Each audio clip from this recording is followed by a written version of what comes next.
Welcome to Downtown. I'm your host, Robbie Haigh.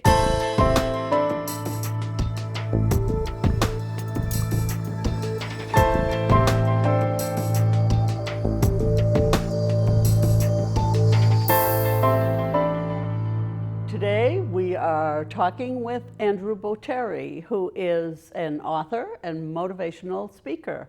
And I welcome you to the show, Andrew. Thanks, Robbie. Good to be here. It's a pleasure to have you here. So give me a little background on Andrew Botieri. Oh my gosh, I could go on.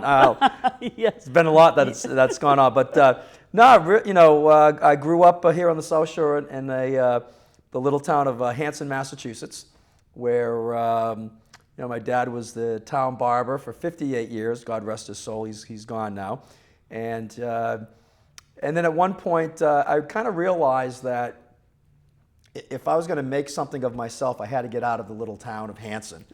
So I ended up, I had a cousin, actually originally from Plymouth, that was living out in Phoenix, Arizona. And I had an uncle that was out in Newport Beach, California. So I took a 2-week vacation and I went out to visit both of them, probably at the perfect time, which was October. And this was back in 1986. And I went to Phoenix, Southern California. And then I'm like, okay, why am I living in Hanson? Why am I living on the East Coast? Beautiful weather. Yeah. Everybody just is always in shorts and T-shirts and whatnot. And you just looked the part. I fit right in. And so I resigned my position. I was with J.C. Penney out of college. I was a senior merchandise manager. Loved the job. Yeah. But weekends, holidays, and went to like I said, it was my cousin in Phoenix. Her husband was showing me around, introduced me to some general managers of a couple of different radio stations, and actually ended up getting a sales position selling radio advertising, or as we called it back in the day, selling air. I remember when I got the job, Yeah. I called my dad at the barbershop and I said, "Hey Dad, I got a job." He goes, "What are you doing?" I said, "I'm selling air." And he goes, "They charge for air out in Arizona?" I mean, he literally thought that's what I was doing. I said, "No, I'm selling airtime, radio advertising." Which was pretty funny, and that kind of just catapulted my career from there. How long did you stay there? I was going. Well, I lived between Phoenix, Arizona. I actually lived in Scottsdale, Southern California, Philadelphia, San Francisco. Wow. For probably about a total of 18 years. But you came back home. Came back home. Yeah, I was just finishing, I just started doing a startup.com company. It was one of the first apartment listing services where you could actually go online, search for an apartment by putting your criteria in, whether it was rental rates, area, 1 bedroom, 2 bedroom, whatever it might be. All the photos would come up, all the amenities came up, and this was in 98.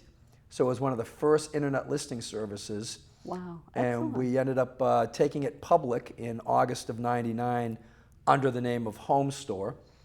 And now it's called Move.com. But I was vice president of sales and operations. And I had about 100 people I was responsible for. Wow. When I took over, there was no sales structure. So I had to build a sales structure from the ground up. And ended up working 80 plus hours a week, 7 days a week.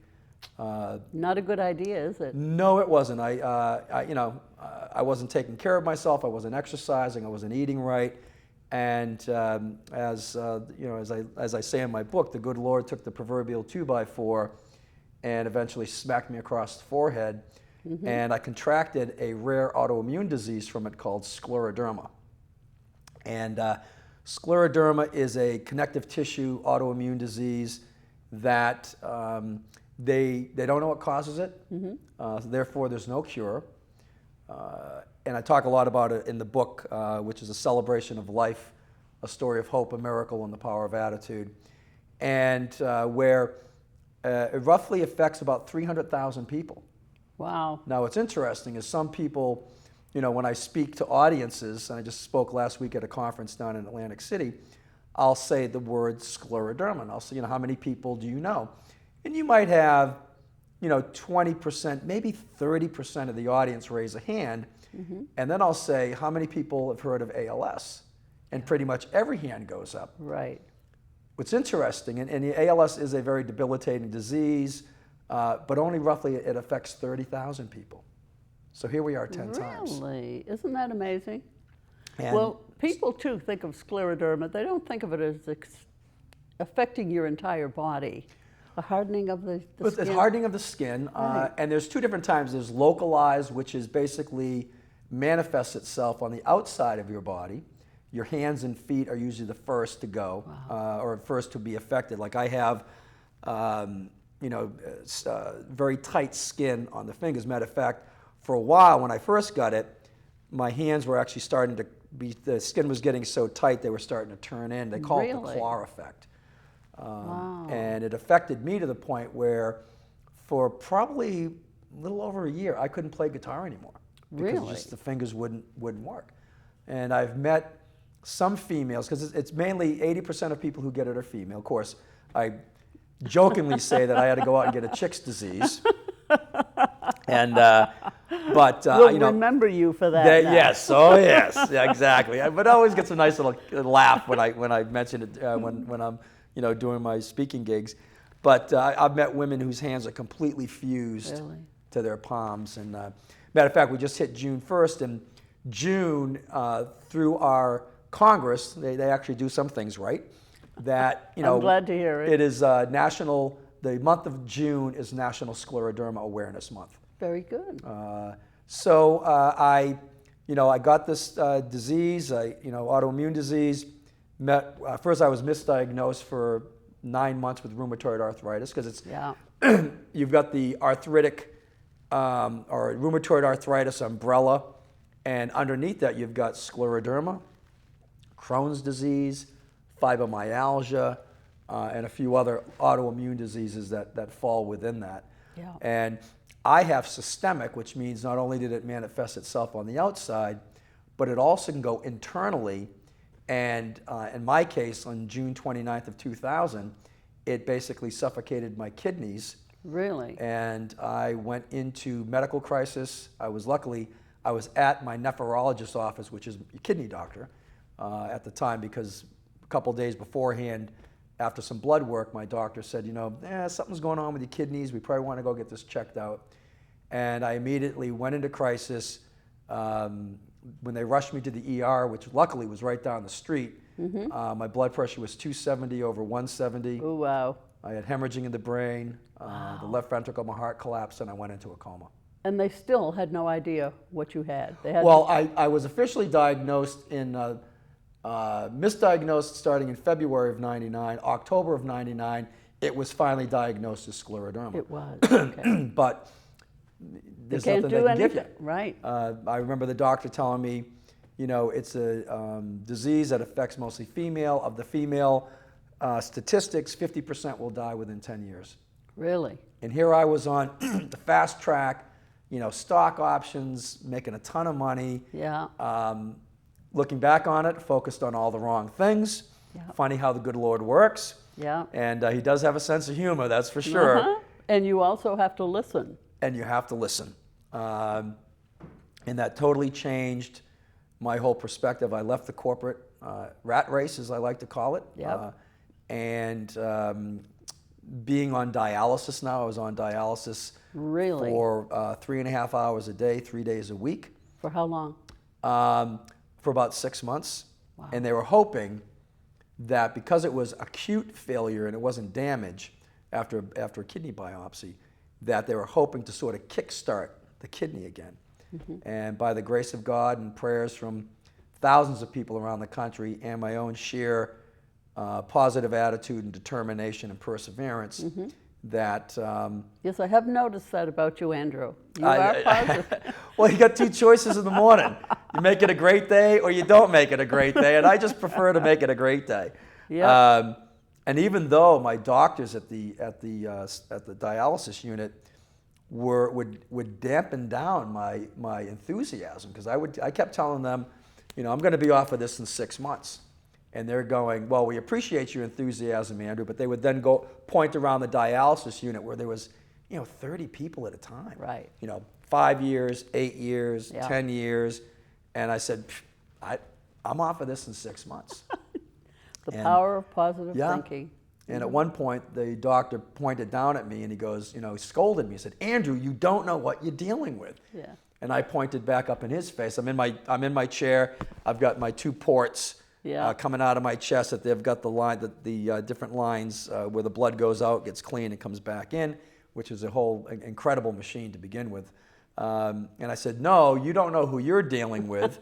And then 5.5, 6 months later, I came off of dialysis. Wonderful. And it was the first step in a kind of long road to recovery to get back on my feet. Sure. Usually dialysis is an end stage sort of Well, thing. there were quite a few people, a lot older than I was there, and I can remember the first couple of times that I went to dialysis. First time my mother came in with me, and I wish she didn't because she was just freaking out. I mean, she just probably saw what my future was going to be. Sure. Though I knew that, again, I was only going to be there Listen for a to little me. while. But the first time that I went to dialysis, I came home, and for those people who have been on dialysis, it's one of the most humbling experiences that you can go through. So I came home, and I would probably go right to bed, even though it was like 2 in the afternoon, for about 3 hours, because it just wipes you right out. Yeah. And I remember laying there in bed, and of course we all have this when anything major happens is, why me, God? What did I do to deserve this? And I didn't get an answer back. Mm-hmm. So the second time I went to dialysis, I came home and I'm like, because I really believe that we're all here for a purpose and a reason, and that there's a plan for everybody. And if you don't think that, you probably need to rethink that, because there's something bigger than all of us. Whether you think it's a God, whether you think it's just spiritual energy, whatever it might be. Mm-hmm. So the second time I went to dialysis, which was in that same week, I came home and I'm laying there in bed again, and I'm like, why'd this happen to me? And then a voice said, well, maybe it's not about you. Really? And I kind of went, wow. What I noticed when I went into the dialysis unit was all the despair and the heaviness of no hope in a lot of these eyes of the people. Mm-hmm. And so as I laid in bed, I thought about that, and I'm like, well, Andrew, you've always been, as a turnaround specialist for a $400 million publishing company, my job was to go into failing markets and turn them around by getting the team to believe in themselves, believe in the product, get our clients to believe in us again. Excellent. And so I said, wow, maybe it isn't about me. So on the third day of that week that I went to dialysis, I started stopping at all the dialysis stations' chairs of all the other patients. And I started to talk to them, find out what their story was. Yeah. And start teasing them. Like, oh gosh, I got 3 hours. I just got here. You've only got a couple hours left or an hour left. You're going to be out of here before I am. I started getting them to laugh a little bit, and started to really feel that they were starting to get hope again. Excellent. And about a couple weeks later, I had when I was sitting in my chair, one of the nurses came over to me, because I used to tease the nurses all the time. You're sitting there for 3.5 hours. I got to have some fun. You got to do something. And right. so, one of the nurses says, she goes, I can't believe you. And I said, what did I do now? And she goes, I just want to let you know that now when patients call to schedule their dialysis time, they want to know if you're going to be there.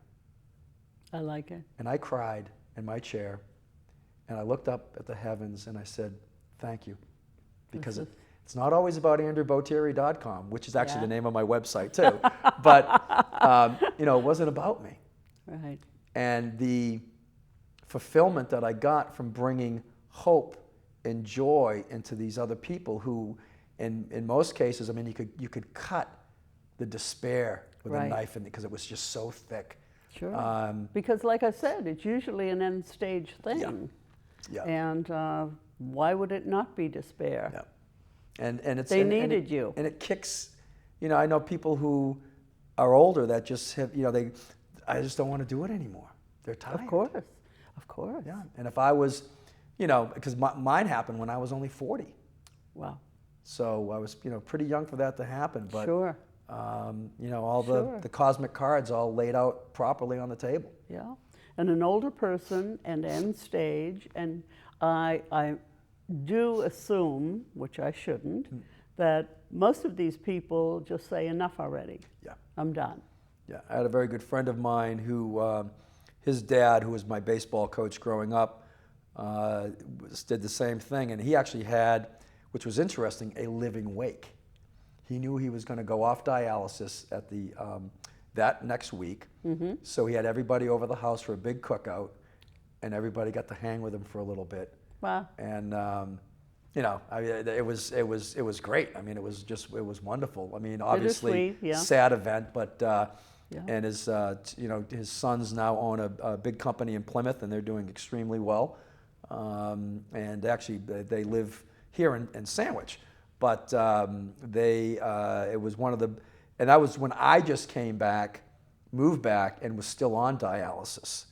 So to me, it was sort of, is this what I'm going to have to do? Am I going to at some point just say, I'm tired, this is it? And again, by the grace of God, that wasn't the case. Yeah. That's probably why he did it to you at age 40. Hopefully it was. But I definitely learned that it's not all about chasing the golden ring.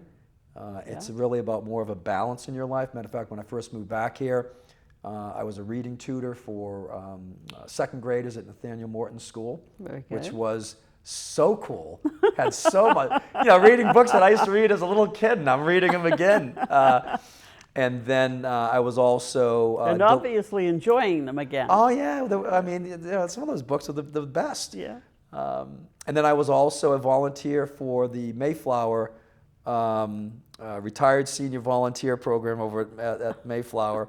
And I was the only one that was like south of 70. It was, it was great. But I delivered Meals on Wheels, which was also very rewarding. Yeah. And, I tell a lot of people that if you have, the opportunity to volunteer, and I don't care what it is for, that, again, it's something bigger than you are.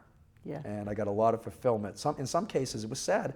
I'd drop meals off to some of these people, and in some cases, I was the only person that they saw, even though they had, children that lived in the area. Right. So again, puts some things in perspective. Yeah. So when did you start motivationally speaking? Well, I did that really as, back when I was turning companies around, and saw that I had a knack for just getting people to believe in themselves. I mean, as I say, and maybe sometimes, motivational speaking, like they say, who motivates the motivator? But I really can't motivate people.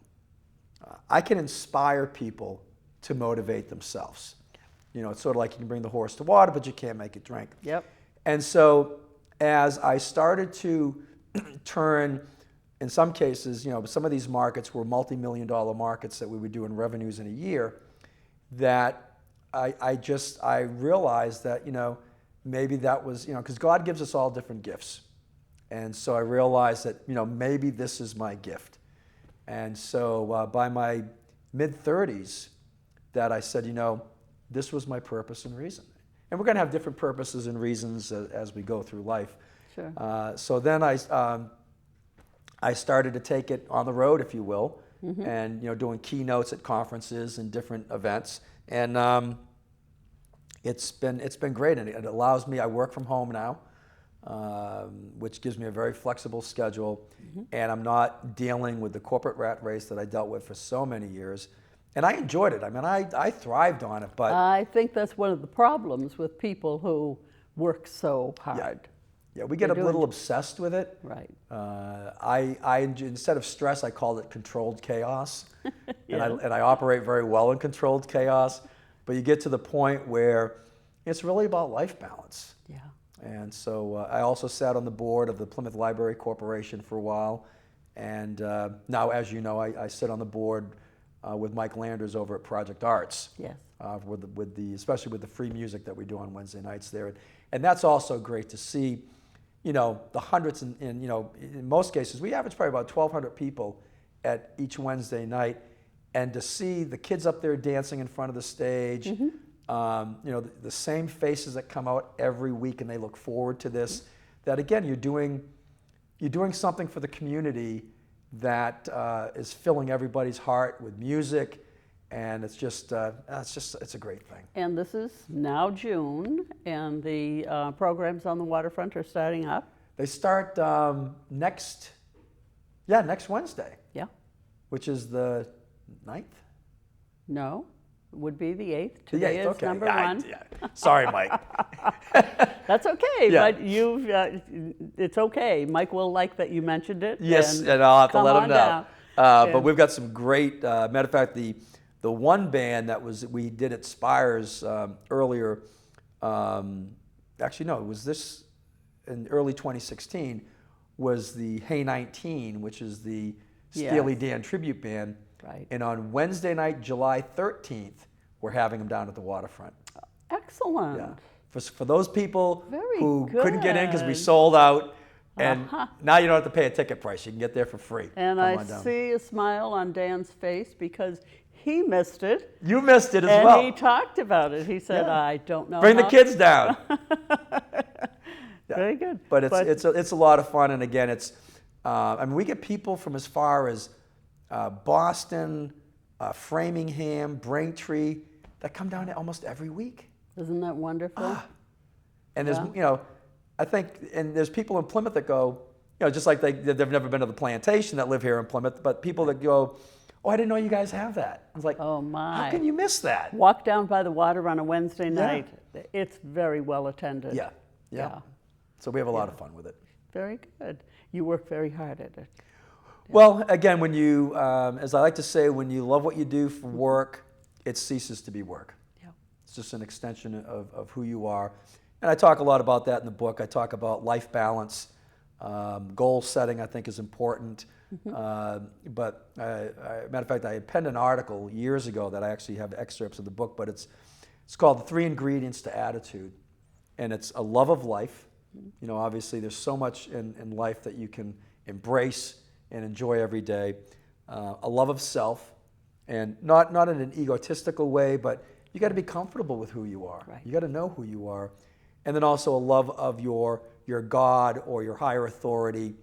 And you know, when you realize that there's something bigger out there than you, it really helps to enable you to kind of just realize that, you know, what your little spot is on this world. And as I like to say that, and I talk about it a lot in the book, that if you can make a difference in the lives of other people, then when it's all said and done, that's really what it's about. That's when you make a difference in your own life. Yeah. Now, how can we get the book? Well, the book, do a shot in here, Dan. Can we get a close-up of the book? Nope, next camera. There we go. It's called A Celebration of Life, a story of hope, a miracle, and the power of attitude. You can get that either on Amazon, but if you would like an autographed copy, you can get it through my website at andrewbotieri.com, and that's BOTIERI.com. And every book that does come through my website, I do autographed it, so whatever information they want on there. And a portion of each book sale does go to the New England Scleroderma Foundation. Matter of fact, this Sunday on the 5th, we're actually having our 8th annual Walk for a Cure down at Nelson Beach. Oh, wonderful. And it lasts a couple hours. We have raffles, and it's great down at Nelson's Beach because the kids can all play down there in the new water park. I mean, what a fantastic location. It is. You know, that's why I love living in Plymouth. I mean, there's just so much, you know, there's so much that goes on all the time. And you can also visit my website, andrewbotieri.com. I've got articles on there, videos of some past performances, as well as speaking engagements that I've had as well. And yeah, I've been very blessed, and I'm glad that you know, God saw to it to give me a second chance. Where, yeah, as we know, a lot of people don't get that second chance. That's very true. Well, it's also wonderful that you know what you have and that you're passing it on to other people. Yes. For very that, important. I thank you very much.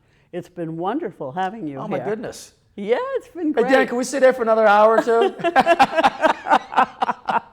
Thank Thank you for being here, Andrew. Robbie, thank you very much. Appreciate it. Been a pleasure. And for you out there, get the book, read it, and communicate with Andrew. He's really a wonderful person to know. Thank you for watching Downtown. And this is your host, Robbie Haigh, saying, I hope to see you again real soon.